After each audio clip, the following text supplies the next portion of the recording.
olsan o batbagday. Ay, sen hay, şu mesele dere olsan. Ne? Telefonla uğraşmalı da şekersine gelsene. Mesele değil dost. Bittir. Ay şekersi neme salgıtı. Salgı. Bewoncuk gel şekersi bewoncuk kafe. Var gel dost gep besert yakşı.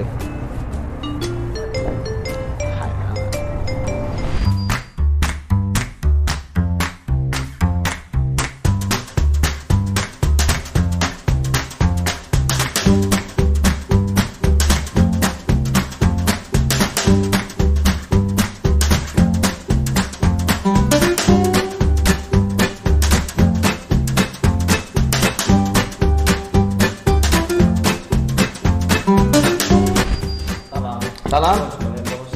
Ha, sağ ol ona. Qo'sh sen nima yeysan?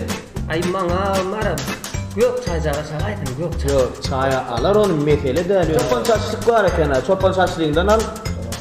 Bir tane ne var? Onun yankı mangal falan var ekan, onun ne var? Kaptandan işte asarlar. Çayın kaptandan Şekercik. he, ha o. Şekercik kaptandan altın korksular. Bana dost getirme. Ağamın neyin olmadan yan haş deydi mi? Ha o? O şonu vurup. Ha işte qo'shsan, mesele değil o. Yönü mene bir bile canlaşmalı onun. Muntluğum deyinle da telefonda yok. Mayır 30-40 maddiyattan turun. Ben dükkana gidip oturmayın yiyecek bolana verecek pulunu mesele değil o. Olma ne yapsam ana? 40 man doklayısın ne de dursun var 5-10 manat. Şu haştın bitse oluyor. Mesele değil dost o. 10 somunsa edip bir de bir de onu etti ve qo'shsam. Geçirdim ha. Geçti mi? Geçti. Ha, sap şey ne belli. Ay sağ ol. Beren mesele değildir dost. Olya bir gayret edan. Mesele değil qo'shsan. Köz ölmesen hiç var.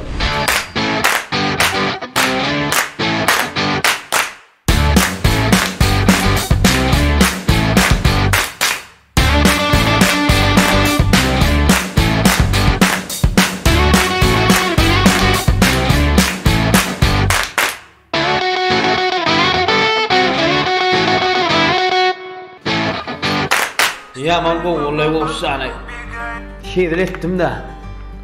Hava aydınlı meseleği. Ne meseleğin var hava? Ay yanıma aytdım ha ağam. Bir mi sözün ağzında ilk şunu can alayım. Ondan dinleyelim. Bir mi dur? Assalamu alaikum. Amca. Mesela. Go'ma batmayagdaylar. Mekan. Şu Näme diye? 300 manat diye. Ber hal. Men vereyim. Ber. Özüm berýän. Hava? Ha. Bolya dost, mesele değil. Yaxşı. Hava dost, näme diýdiň? Näme mesele var diýdiň? Bayramçılığa bir üýdäki bir täze köýne aljak bolýar. 1000 manat ýar bir kardyna beräý diýjek bolumlay. Üýdäki köýne aljak bolýar. 1000 manat ýar kardy ber. Hawa. Bir kyn bolmadan gayrat edan. Senden araşamakdy me goşjany. Näme boldy? Oho bir özüme eşik aljakdy. Maşyn aljakdy ho özüňe. Özüme zaýat aljakdy ho do mesele däl o. Hiç il mesele däl. Ýöne şu aýalymy köýne alyp berjek diýen bolyn. Şonu mesele bolup durdary. Senden araşmadym o do. Senden araşmadym men. Senden araşmadym.